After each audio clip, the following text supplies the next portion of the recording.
پانی کی نیلی پری۔ کہیں بہت دور نیلے پانی کی ایک خاموش خوبصورت جھیل تھی۔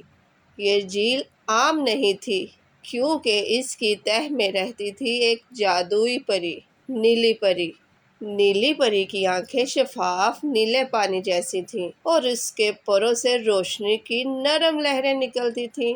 اس پری کا کام تھا جھیل کے پانی کو صاف رکھنا، مچھلیوں کو خوش رکھنا اور پانی کی چمک کو برقرار رکھنا۔ جھیل کی ساری مخلوق، سیپیاں، چھوٹی بڑی سب مچھلیاں نیلی پری کو بہت پسند کرتی تھیں۔ لیکن ایک دن ایک کالے رنگ کی زہریلی مخلوق ذلموش پانی میں آ گئی۔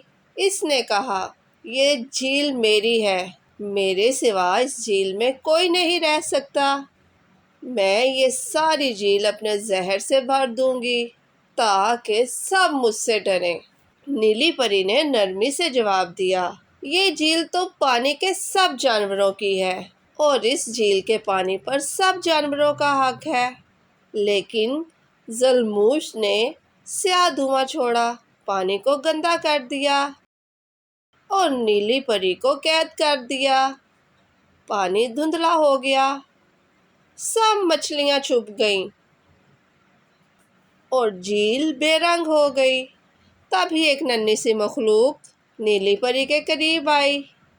اس نے اپنی روشنی سے نیلی پری کو جگایا اور کہا، ہمیں تمہاری روشنی کی ضرورت ہے، تم ہار نہیں سکتی۔ نیلی پری نے چھوٹی مچھلی کی باتیں سنی تو اس کی ہمت بڑھی۔ نیلی پری نے آنکھیں بند کیں اور اپنے دل کی طاقت سے اپنی روشنی بڑھا دی۔ پانی کے اندر نیلی روشنی پھیل گئی، ذلموش کی سیاہی مٹ گئی اور وہ ڈر کر بھاگ گئی۔ جھیل ایک بار پھر چمکنے لگی، جھیل کی ساری مخلوق واپس آ گئی، چھوٹی بڑی مچھلیاں سب خوش تھیں۔ نیلی پری سب مچھلیوں کے پاس آئی اور ان سے کہا، خوف کو محبت، روشنی اور سچائی سے شکست دی جا سکتی ہے۔